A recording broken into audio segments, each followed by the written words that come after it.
So when we're taking people around the farm and then our glucose levels are low, we always pass by here and then we grab a leaf of this and then we have our glucose boost. Yeah. So you can also do the same if you're feeling weak.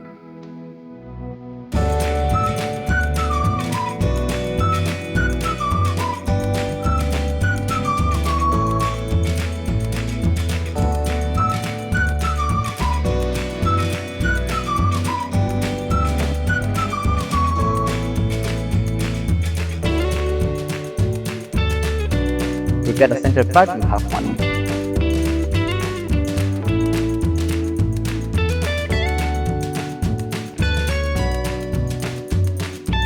We are here at the Sensory Garden and I'm met by a really amazing person and I want you to tell us all about the Sensory Garden. What really went ahead and inspired the Sensory Garden? So thank you so much, Ambra. So I'll start maybe by introducing what a sensory garden is. A sensory garden is a space that evokes your five senses. So, and in our case, how we evoke our five senses is through ensuring that we have different flowers and herbs that you'll be touching, tasting, seeing. There is sound, and then there is also what? Did I say sight? Yes. So the five senses. So that's the whole idea. And you asked about the inspiration for a sensory garden. So what we are trying to do is to create a space where people can connect with nature. So the main inspiration behind us setting up a sensory garden is to ensure that people are able to connect with nature. So we realized that there's a very big disconnect between people, especially living in urban areas, and the nature itself. So people are no longer, I mean, the fact that, everybody is thinking of setting up buildings. So there's a very big disconnect in terms of, what people are seeing, what people are eating, what they're touching. Yes. So ideally, that was the whole idea behind the inspiration of the sensory garden. Yep. So, okay, there is just a regular garden and a sensory garden. So what is the main difference for someone who has never experienced all this? So like I said in the introduction, so a regular garden will just have typical plants. You'll have skumas, you'll have spinach, you'll have cabbages possibly, and maybe a few rosemary. But now, in a sensory garden, you have a collection of plants that are going to evoke and have you immersed in the five senses. Yes, so that is the main difference between a sensory garden and a normal garden. Okay. Yep. So you've said all about emotions, all about healing and therapeutic. Among the five senses, what really stands out for you? For me, I think it's smell, honestly. I mean, just to mention a few plants, I'll demonstrate. So this is French lavender. It has a soothing feeling. So I like the scent that I get from that. We have another very interesting plant that we'll be seeing, which is right behind us, that we call lemon verbena. So the scent that you get from that plant is just mind-blowing. So for me, smell really stands out. Yep. So aromatherapy. Aromatherapy. So this is all about aromatherapy. Correct. What really makes it different and stands out? And what really, when you speak about aromatherapy, what really comes in mind in relation to sensory garden? One is on the diversity, like I said, you just don't have one plant that you can smell from. So we have quite a number. So we have the lavenders, we have the marjorams, we have the lemon verbenas, we have a whole line of mints and stuff. And then the beauty is, so you just don't smell those plants and leave them back at the sensory garden. So we have what we call a scented bag. That's what you're holding. So the experience is actually very simple. So if you smell something like, let's say, French lavender, and you like it, so like now I like French lavender, so we give you the chance to pick that and put it into this bag. So it's called a scented bag. So technically what that means is, so you fell in love with a certain scent, and you feel like, hey, how do I get that scent on my way back at home? I mean, I might have gotten a seedling, but it's going to take me, 2 to 3 months to possibly establish. So you can still have that long-lasting smell on your way back at home and even at your home place for like 3 weeks or so. So that makes it very, very outstanding. Yep. Yep. Can we take a tour and see around the different Sure. So maybe I'll start off with what we have here. So we have French lavender, which, like I said, it's a very good soother. So if you have anxiety and stuff, you can be smelling this. And then we have rosemary, which looks really nice. Rosemary is a very good memory booster. Yeah. And it's also good for hair growth. Just to mention the benefits, yeah. So we can make oil and diffuse it. Exactly. In. We actually make oils from the rosemary. We make oil from the lavender. Basically, anything that we have from the sensory garden, we also process essential oils from it. Okay. Yep.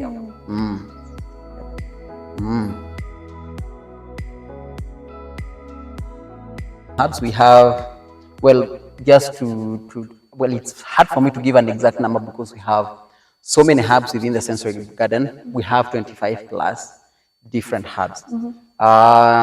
So I'll show you. So we have what we call the blue basil. It's very different from your normal basil. So it's very good for people who have flus. So you can either steep that in water. You can also chew that. Ukiwa na homa. Yeah, ukiwa na homa.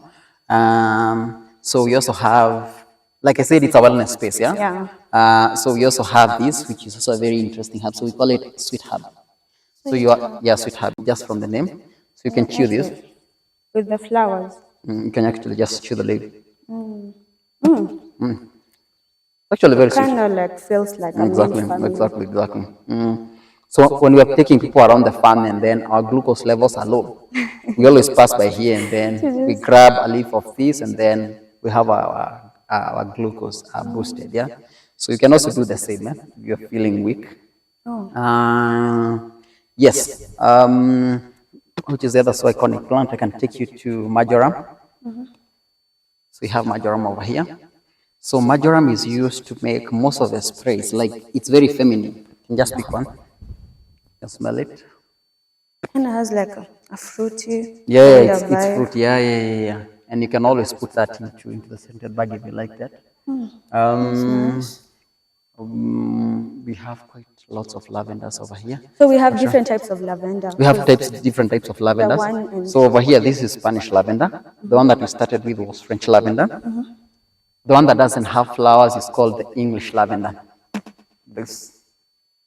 And it has the highest content of oil. This is quite different from the other lavenders that we've seen in Yes. And if you squeeze it a bit, it releases the scents. Yep. This is so strong, actually. Yeah. It is. I like it. That's nice. Yep. So basically, that's what we do at the sensory garden. So technically, the whole tour takes about 30 minutes within the sensory garden. So we'll take you through a route, like, you just walk around picking different flowers and herbs, smelling them, and getting immersed in the same. And then after that, we usually have a tea tasting session. So like I had talked to Kevin before. So apart from tasting the actual tea that we get from the tea farm, the specialty teas, you also taste teas that are prepared from the sensory garden. Or like you brew them. Yeah, we brew them, yeah. Okay. So, and we have 3 of them. We have lemon verbena tea. We have pineapple sage tea. And then we have lemongrass tea. So for tea lovers, this is the place to be. Yes, this is the place to be at. Yeah, if you're a tea lover, sensory garden, they usually have a tea brewing session where you come and taste these all different kind of herbs that they are here. So guys, correct. Yeah. Yep. That's it. Yep. Not sure what else to say about the sensory garden. Because it's a whole tour. Yeah, you have to take like the whole tour just to see the different herbs and flowers that we have. This is so healing and refreshing. Yeah, it is. You come here and then you have like a lot of precious stuff and then you get to unwind. You unwind and you think. An interesting space. So this is what I was telling you guys before. It looks like it has very soft leaves. Exactly, yeah, it's lamb's ears. Lamb's ears. It's just an ornamental plant,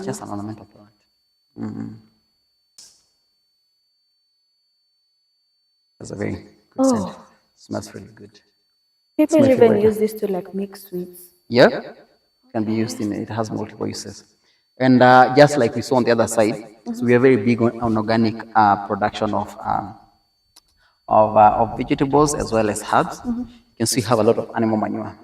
Yes, so this is also purely an organic space. Yep.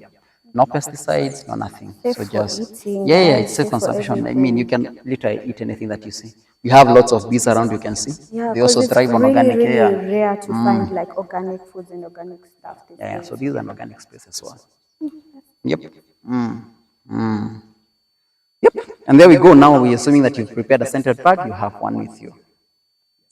Lemon, verbena, Yep. different types of lavender, Yep. mandol, Yeah.